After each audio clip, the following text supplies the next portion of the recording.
اور اس کے اندر سول کے سارے ادارے جو ہیں وہ شامل ہوں گے، جن کے اندر جو ہے وہ اپنا ہو سکتا ہے آرمی سائڈ کے بھی کوئی ادارے، انٹیلیجنس ادارے وغیرہ کی نمائندگی ہو. لیٹ سی کیا ہوتا ہے، ابھی سوشل میڈیا پہ آ جائے گا، میڈیا پہ آ جائے گا تو ہم اس کو دیکھ پائیں گے. عمران خان صاحب اوائڈ کرتے رہے، 9 مئی کو وہ اپنے خلاف سازش خیال کرتے ہیں، تو یہ بہترین موقع ہے ان کے لیے کہ وہ جائیں اور اس سازش کے تمام ثبوت جو ہیں وہ جے آئی ٹی کو پیش فرمائیں اور کہیں کہ جناب یہ ہو گیا ہے.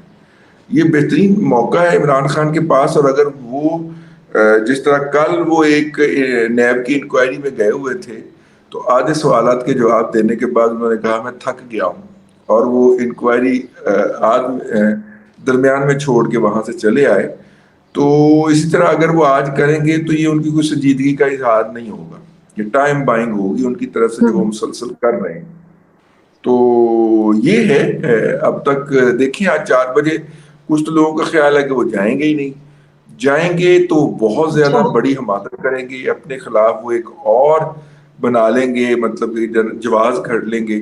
انہیں جانا چاہیے اور جا کے وہ ثبوت جو کہ بقول ان کے پاس موجود ہیں، انہوں نے 1 سے زائد تقاریر میں یہ بات کہی ہے کہ 9 مئی کے واقعات کے جو ذمہ داران ہیں ان کے خلاف ان کے پاس باقاعدہ ثبوت ہے جو وہ پیش کریں گے، تو وہ پیش کر دینے چاہیے ان کو نا. بعد میں ان ثبوتوں کے اوپر بحث ہوتی رہے لیکن وہ انہیں پیش ضرور کر دینے چاہیے. اگر ان کے پاس کوئی واقعاتی شہادت ہے، بعض کا بندے کے پاس دستاویزی ثبوت نہیں نہ ہوتے، ان کے پاس واقعاتی شہادت بھی ہو سکتی ہے، یہ ہوا اور اس کے بعد یہ ہوا، وہ اس کی تفصیلات بیان کر دیں وہاں پہ اور پورا اپنا پوری کہانی بیان کر کے آئیں. لیکن پہلے تو ہمیں یہ دعا کرنی چاہیے کہ وہ چلے جائیں اس میں، کیونکہ زیادہ اتنا ہے کہ وہ نہیں ہے. چلیں دیکھتے ہیں کہ وہ جاتے ہیں یا نہیں جاتے ہیں. لیکن عمران خان صاحب کی تقریر کی آپ بات کر رہے تھے، تو ایک تقریر ہمارے وزیر اعظم صاحب نے بھی کی ہے جس کا کوئی سر پر مجھے تو سمجھ میں نہیں آیا. آپ بہتر ایکسپلین کر سکتے ہیں کہ وہ تقریر جو ہے وہ کیا تھی. وہ کوئی الوداعی خطاب تھا، حالانکہ حکومت تو اگلے مہینے جانی ہے. وہ تقریر کے پیچھے وجہ کیا تھی؟ وہ تقریر اتنا کرنا ضروری کیوں تھا؟ دیکھیے یہ الوداعی خطاب ہی سمجھ لیں آپ کو، اور کچھ شہباز شریف صاحب جو ہے نا وہ بڑے تنے ہوئے رستے پہ چل رہے ہیں. انہیں اپنے بھائی نواز شریف صاحب کو بھی خوش رکھنا ہے، اور فوج سے ان کا پرانا عشق ہے، انہوں نے آرمی چیف کی بھی چاپلوسی کرنی ہے. اب ہوا یہ تھا کہ پی ایم ایل این یہ بیانیہ بنا رہی ہے کہ یہ جو $2 ارب سعودی عرب سے ملے ہیں، $1 ارب یو اے ای سے ملے ہیں، اور $2 ارب مزید جو ہمیں ملے ہیں چائنا سے، یہ $5 ارب جو ہیں یہ نواز شریف صاحب کے اس سے ملے ہیں. اب انسیڈنٹلی نواز شریف صاحب موجود بھی ہیں، اس وقت بھی یو اے ای میں موجود ہیں. 3 دفعہ ان کا ڈپارچر جو ہے وہ ملتوی کیا جا چکا ہے. تو پی ایم ایل این اس کو یوں ایکسپلائٹ کرنا چاہ رہی تھی، یا پی ایم ایل این کی سوشل میڈیا ٹیم، کہ جناب یہ سارا کچھ نواز شریف کے باعث ہوا ہے. ٹھیک ہے جی. حالانکہ ٹیکنیکلز کو سمجھنے والے لوگوں کو پتا ہے کہ جناب نہیں ایسا نہیں ہوتا، ٹھیک ہے، لیکن بہرحال میں آپ کو بتا رہا ہوں، داستان بتا رہا ہوں، کہانی سنا رہا ہوں. جی جی. تو وہ اس کو ایسے کرنا چاہ رہے تھے کہ یہ سارا کچھ جو ہے جناب میاں صاحب کی برکتوں سے ہوا ہے. تو شہباز شریف صاحب نے ایک فنکشن میں اس پوری چیز کا کریڈٹ جو تھا وہ army chief general Asim Munir صاحب کو دے دیا. تو میاں نواز شریف تو مائنس ہے نا، تو میاں نواز شریف مائنس ہو گئے، تو اب بھائی جان کو کیسے راضی کریں؟ بھی بھائی جان جو ہے وہ تو ناراض ہو جائیں گے. تو یہ تقریر کا پہلا جو نقطہ نظر تھا وہ بھائی جان کو راضی کرنا تھا، کیونکہ بھائی جان اس طرح نظر انداز کیے جانے کے اوپر جو ہے ناراض ہو سکتے ہیں. اور شہباز شریف تو خدشات سے بھی دور دور میں ہے نا. آج کل شہباز شریف جو ہیں وہ جانے والی جو تقاریر ہوتی ہیں نا وہ کر رہے ہیں. جیسے آج انہوں نے چشمہ 5 کا افتتاح کر دیا ہے، یہ 1250 میگا واٹ کا ایٹمی بجلی گھر ہے. جب پچھلا ہم نے چشمہ 4 بہت اچھی پیش رفت ہے کہ مطلب اس طرح جس طرح کے پلانٹس جو ہیں وہ بڑھ رہے ہیں، ایٹمی پاور پاکستان ہے، سارا کچھ ہے، لیکن ان کا کوئی فائدہ عوام کو تو کہیں نظر نہیں آتا. مطلب ایک ایٹمی ملک ہے، یہاں پہ لوڈ شیڈنگ کے سیاپے پڑے ہوئے ہیں، بجلی ہے نہیں ہے تو اتنی زیادہ مہنگی ہے، مسائل ہمارے حل نہیں ہو رہے ہیں. تو جب عوام اس طرح کی چیزیں دیکھتی ہے، ایون میرے جیسے لوگ بھی اگر یہ دیکھیں تو ان کو یہ لگتا ہے کہ اس کا ہمیں کیا فائدہ، جو ہو رہا ہے بس ٹھیک ہے، ایک حکومتی سطح پہ ٹھیک ہے، وہ افتتاح کریں، اپنی شاباشیاں لیں اور بات ختم. دیکھیے میں اس حوالے سے ایک بحث چلی ہوئی ہے، ہمارے دوست ہیں مشتاق گھومن صاحب، انہوں نے خبر دی ہے جس کے اوپر اس وقت پاکستان اٹامک انرجی کمیشن کی چیخیں نکل گئی. یعنی آپ نے جو پاور ٹیرف سیٹ کیا ہے وہ 7 سینٹ فی یونٹ کا سیٹ کیا. آج کے دن کے اندر 7 سینٹ کا مطلب ہے 18-19 روپے. جب اب حکومت 18-19 روپے پہ خریدے گی اور حکومت کا یا وابڈا کا یا ڈسٹریبیوشن کا جو لاس ہے وہ 24% ہے، تو 18-19 روپے میں آپ ڈالیں 24% مزید اس کے اندر کاسٹ ڈال دیں، یہ تقریباً 24 سے 25 روپے کا ایک یونٹ پڑ گیا سرکار کو آپ تک پہنچا کے.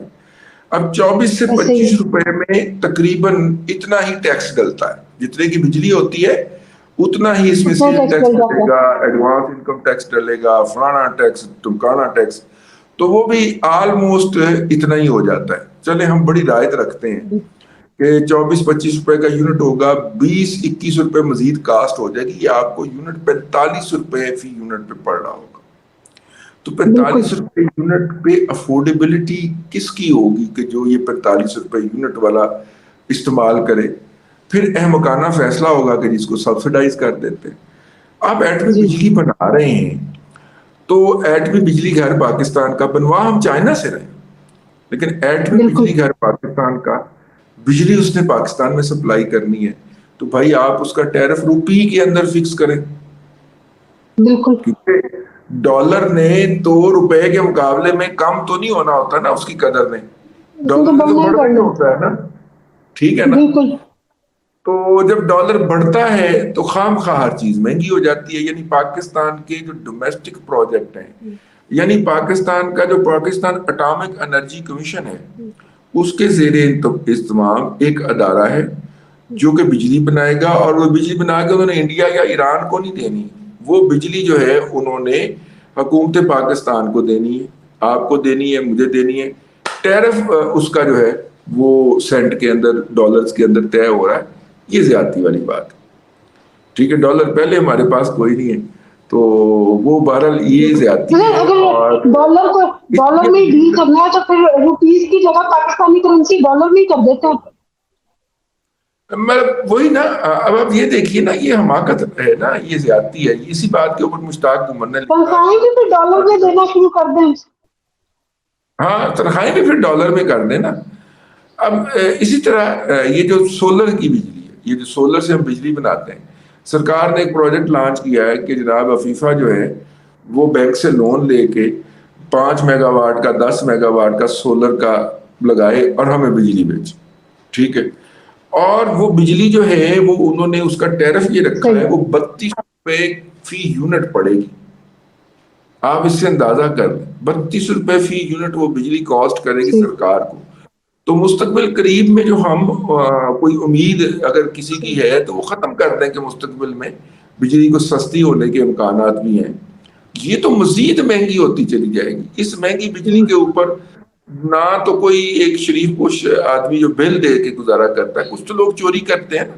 میں بل دینے والوں کی بات کر رہا ہوں، جو بل دے کے اپنی زندگی گزارتا ہے وہ تو بل نہیں دینے کے قابل رہے گا کیونکہ انکم اس طرح سے بڑھ نہیں رہے.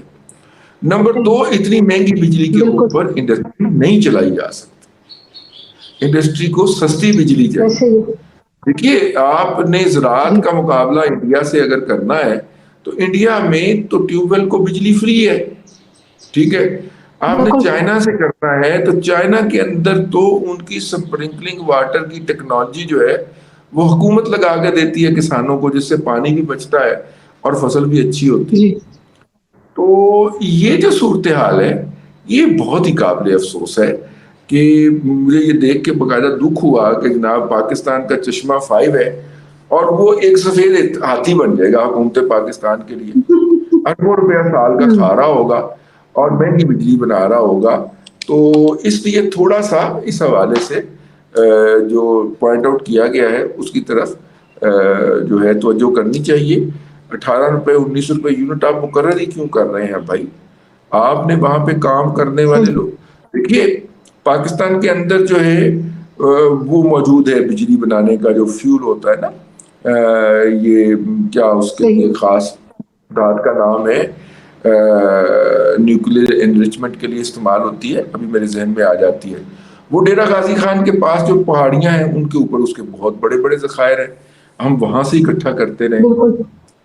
یورینیم ہم وہاں سے اکٹھا کرتے ہیں، اس کی انریچمنٹ بھی ہمارے پاس ٹیکنالوجی موجود ہے، وہ بھی ہم کرتے ہیں۔ جب سارا کچھ ہے لوکل تو پھر ہم 7 سینٹ فی یونٹ کیوں دیں؟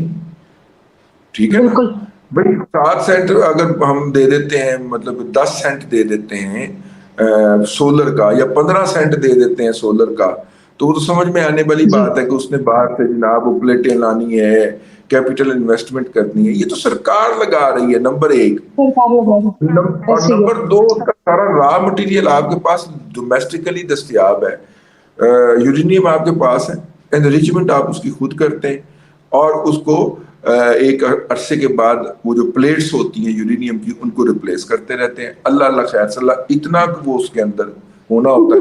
ہاں پانی بہت زیادہ چاہیے ہوتا ہے اس کی کولنگ کے لیے، وہ پانی جو ہے وہ آتا ہے اس میں سے گھوم کے پھر واپس چلا جاتا ہے، اسی لیے یہ دریائے سندھ کے اوپر بنایا گیا ہوا ہے، دریائے سندھ کا پانی اس میں سے گزرتا ہے اور وہ جاتا ہے، تو خیر میں نے کہا کہ اس کی بھی نشاندہی کرنی چاہیے ایک عام کنزیومر کا معاملہ۔ بالکل، ایک اور چیز جاتے جاتے لاسٹ کوسچن جو میں آپ سے پوچھنا چاہوں گی کہ سوشل میڈیا پہ جو ایک چیز بہت زیادہ ڈسکس ہوتی ہے، جس طرح سے ابھی آپ نے پہلے کوسچن میں بھی کہا کہ جی شہباز شریف صاحب جو ہے وہ اپنے بھائی کو خوش کرنے میں لگے ہوئے تھے کہ وہ مائنس نہیں ہو سکتے، تو فرض کریں کہ اگر کوئی نون لیگ کے بہت اچھے حالات بھی ہوتے ہیں، لوگ ان کو ووٹ دے بھی دیتے ہیں، تو اگلا وزیر اعظم جو ہے وہ نون لیگ کی طرف سے کون ہو سکتا ہے؟ نون لیگ میں تو بہت سارے امیدوار مجھے نظر آ رہے ہیں، مریم بھی ہیں، شہباز شریف صاحب بھی ہیں، خود نواز شریف صاحب بھی ہیں جو کہ چوتھی بار وزیر اعظم بننا چاہتے ہیں، ان کے لیے راستے بھی بڑے ہموار کیے جا رہے ہیں، تو یہ اب کی بار جو ہے وہ کرے میں کس کا نام نکلے گا؟ دیکھیے اس وقت جو ہے وہ مریم نواز شریف تو نہیں ہے اس ریس کے اندر نا، وہ پنجاب کی چیف منسٹر بنے گی تاکہ انہیں تھوڑا سا گورننس کا ایکسپوجر ہو جائے، گورننس کا ایکسپیرینس ہو جائے۔ اب ووٹ جو ہے وہ نواز شریف کے نام کے اوپر ڈلتا ہے، اس بات کا احساس اسٹیبلشمنٹ کو بھی ہے، اس بات کا احساس شہباز شریف صاحب کو بھی، چاچو کو بھی ہے۔